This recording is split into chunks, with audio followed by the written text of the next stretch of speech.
चरितं रघुनाथस्य शतकोटिप्रविस्तरम् एकैकमक्षरं पुंसां महापातकनाशनम् नारायणं नमस्कृत्य नरं चैव नरोत्तमम् देवीं सरस्वतीं व्यासं ततो जयमुदीरये। अज्ञानतिमिरान्धस्य ज्ञानाञ्जनशलाकया चक्षुरुन्मिलितं येन तस्मै श्री गुरुवे नमः।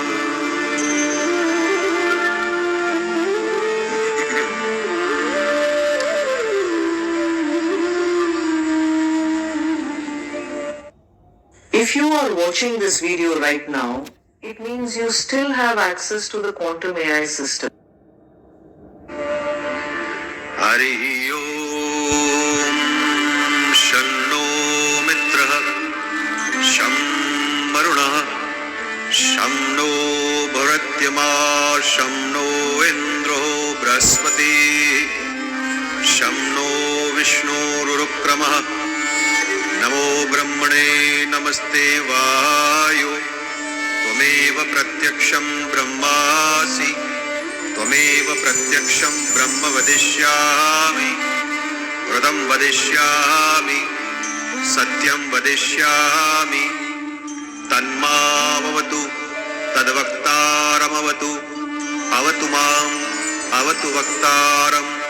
ॐ शान्ति शान्ति शान्ति।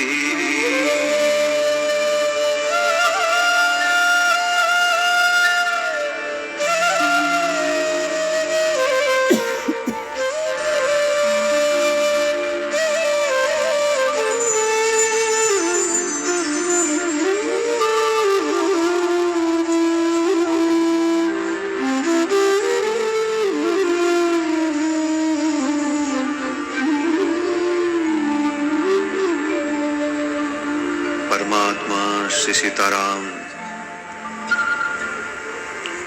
जगदाधार शेषाधार प्राणाधार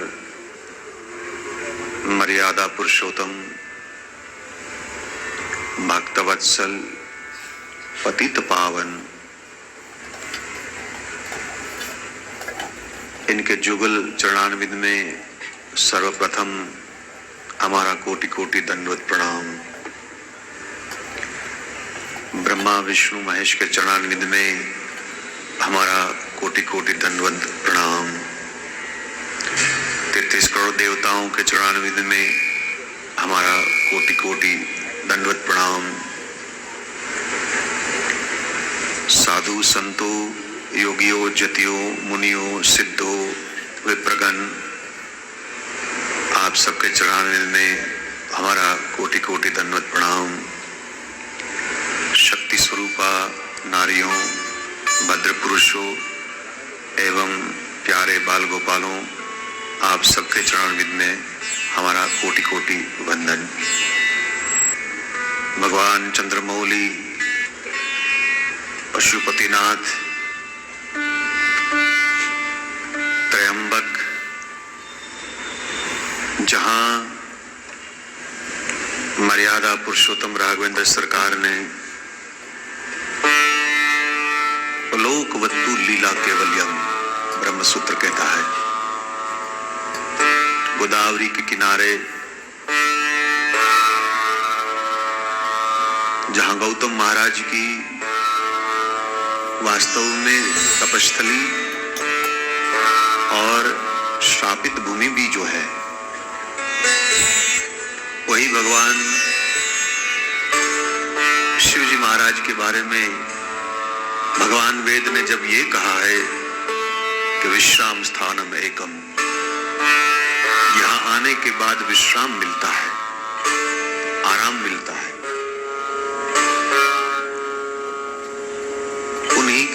से उनके सन्मुख बैठकर जब धृतराष्ट्रकम सुनाने का सुअवसर मिला, पूजन अर्चन करते वक्त तीनों स्वरूप जो है ब्रह्मा विष्णु महेश का एक स्थान पर, जहां तीनों देव सर्जन करता, पालन करता, संहार करता, जिसके कारण से इसको त्रयंबक कहा गया है, वही भगवान शिव जी को श्रोता के रूप में बनाकर अपनी वाणी को पवित्र करने के लिए श्री सीताराम जी के चरणारविंद में शब्द रूपी पूजन अर्चन करने के लिए हम जब यहां एकत्रित हुए हैं। ये पंचवटी वैसे तो हर भूमि गोपाल की, बाकी जहां जहां प्रभु की लीला हुई है, जहां प्रभु ने विशेष अनुग्रह किया है, उसी स्थान पर बैठकर जब उन्हीं का श्रवण, मनन, चिंतन और अंत में निधिध्यासन करने का जब सुअवसर मिलता है, तो यही ईश का अनुग्रह है, गुरु की कृपा है। और परम भगवतियों जो परमात्मा के विशेष कृपा पात्र हैं, उनके शुभ संकल्प से इस प्रकार का हमको कुछ अधिकतम बृहद रूप से दर्शन करने का सुअवसर मिलता है। रामायण से तो सारा विश्व आज विदित है।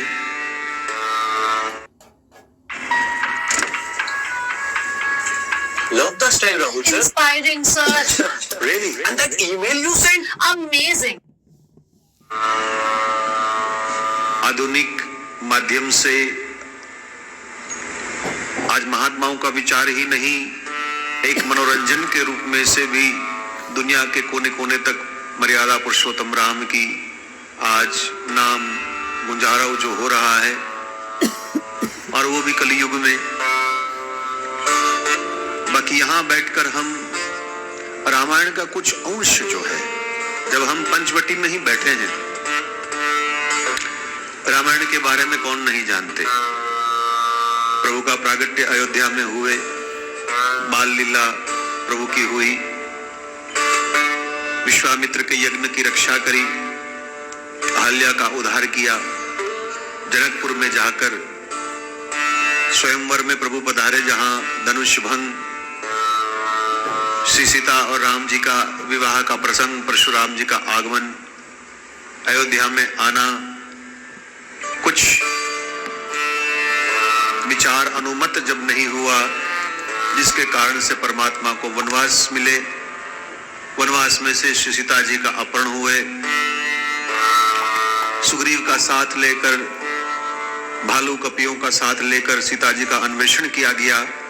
हनुमान जी का चरित्र आज कई महापुरुषों के आराध्य देव जो बने हैं, उन्होंने लंका दहन जो किए, सीता जी की शोध और उनका संदेश लाए, 18 पद्म सेना लेकर परमात्मा सुबेल की तड़ी पर आए, सत्य और असत्य का युद्ध हुआ, रावण को मुक्ति मिली है, विभीषण को राज मिला, भगवान श्री सीता जी को, लक्ष्मण जी को, मुख्य मुख्य योद्धाओं को लेकर अवध में वापस लौटाए, राज्य अभिषेक हुए हैं, और रघुवंश के उत्तराधिकारी का नाम लेकर रामायण की समाप्त हो जाती है। ये तो सब आप जानते हैं। ये कहने के लिए, सुनाने के लिए मैं यहाँ नहीं आया हूँ। पंचवटी क्या है, आप तो रहते हो यहाँ, मैं न भूल रहा हूँ तो यहाँ नासिक में कुछ ऐसे मोहल्ला इलाके भी हैं जिसका नाम भी पंचवटी भी रखा गया है, और सदियों से आप लोग यहाँ रह भी रहे हो, तो आपके लिए तो ये पंचवटी है। मैं 8 दिनों में आपको कुछ दूसरी पंचवटी का दर्शन कराऊंगा, जिसके बारे में शायद आपने नहीं सोचा होगा।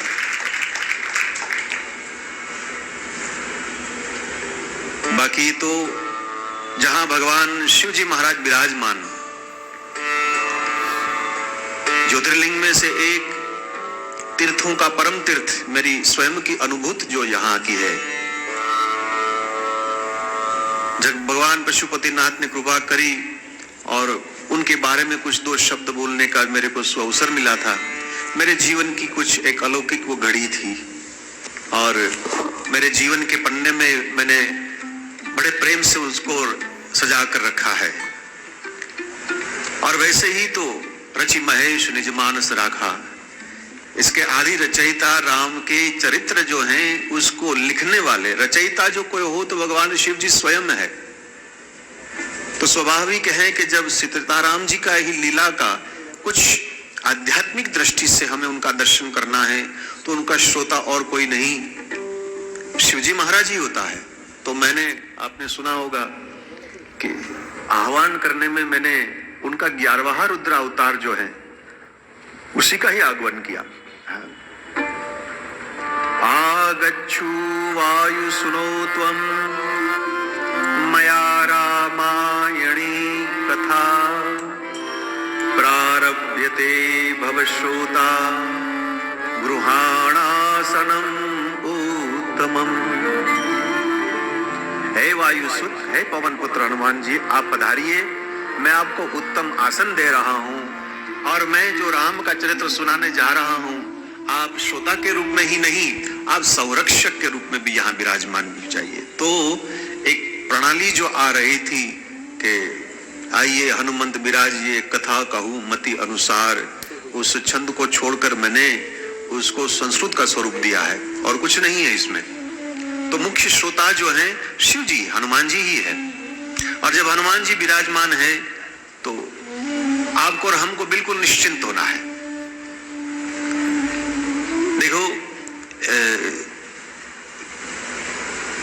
मनोरंजन की जहां बात आती है तो वहां तो स्वाभाविक है अधिकतम भीड़ आवेगी, लेकिन यहाँ कुछ विशेष जब बात आपको मिलने वाली है तो श्रोता भी उसी प्रकार का होना चाहिए।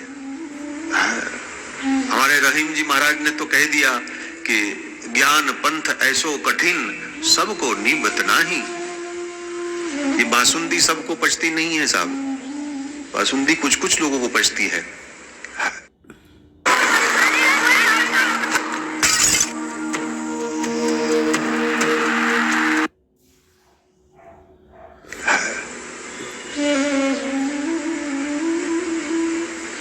मैं अरण्य कांड की कुछ पंक्तियां जो हैं पंचवटी से संबंधित जो है इसमें प्रवेश करूं, इससे पहले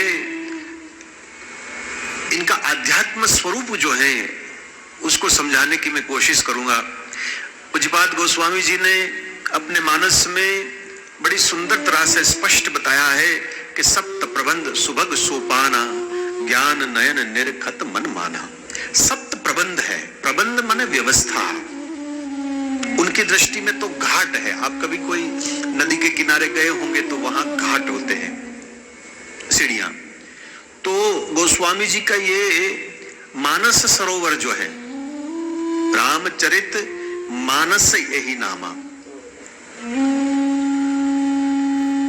मुझे याद है कई साल पहले, हो सकते हैं आप में से भी कोई सज्जन थे, जब प्रथम बार मैंने कैलाश का मानसरोवर का दर्शन किया और परिक्रमा जब हमने करी थी मानस के सन्मुख ही, मैंने वहां कुछ शिव जी का सुनाया था, मुझे याद है 8 दिन के लिए। और वो मानस सरोवर जो था इसके सन्मुख मुखारविंद थे और बाईने में कैलाश पर्वत था। और जब जब बैठकर उसको इस सन्मुख में देखता था तभी हमारे मन में कुछ एक झलक ऐसी विचार आई कि हो सकता है कि गोस्वामी जी ने यहाँ आकर भी यात्रा जरूर करी होगी। और जब उसने ये मानस सरोवर को जब देखा वहां से ही उनको प्रेरणा मिली होगी कि मेरे ग्रंथ को मेरे को रामायण नहीं कहना है, मेरे को इसको मानस सरोवर कहना है। इसका कारण यही है कि वो महात्मा ने अवश्य दर्शन किया होगा कि मानस सरोवर जो है, मानसरोवर जो है, वहां कोई चिड़िया नहीं आती, वहां केवल हंस ही आता है। और हंस जो है निरक्षीर को अलग करने वाला है। या तो वो एक सरोवर एक ऐसा है, झील ऐसा है जहां कोई भी पक्षी आवे, एक बार गोता लगावे तो गोता लगाने के बाहर जब वो आता है पानी से, तो वो अपना चाहे कोई भी मूलत्व स्वरूप चिड़िया का जो भी हो, उसका त्याग कर कर वो हंस के रूप में बाहर आ जाता है, वो हंस ही बनकर आ जाता है। तो गोस्वामी जी ने सोचा होगा, देखो मैं तो एक अंदाजा लगा रहा हूं, कोई वो तो वास्तव में वही जाने, उसकी भगवान ने क्या प्रेरणा दी होगी उसको, वो तो वो भक्त और भगवान जाने, मैं तो एक अंदाजा लगा रहा हूं क्योंकि मैंने दर्शन किया है।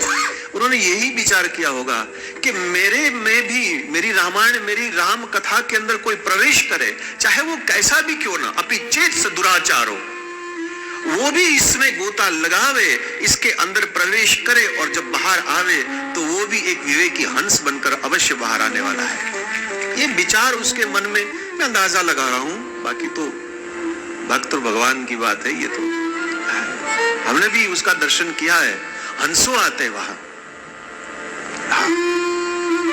परमहंसो, हंस माने परमहंस बनकर आते हैं। तो हम भी यहाँ 8 दिन के लिए जब बैठे हैं इस मानस सरोवर के ऊपर, तो भाई आपको भी हंस के रूप में, परमहंस के रूप में यहाँ विराजमान होना पड़ेगा। विवेक होना चाहिए तुम्हारे में। वैसे तो कई बार हमने श्रोताओं का लक्षण बताए हैं कि जब आप वचनामृत श्रवण करने के लिए जाओ, तो गोस्वामी जी की कुछ कुछ गाइडलाइन है, एक मार्गदर्शन उसने बताया है कि जो श्रोता संबल ही, जिसको श्रोता बनकर जाना है, तो महाराज सर्वप्रथम जय श्रद्धा संबल ही, नहीं संतन कर साध तिन कहु मानस अगम अति जिन हिन प्रिय रघुनाथ। तो सर्वप्रथम तो श्रद्धा चाहिए। देखो जगत का और जगदीश का दोनों मार्ग अलग अलग है।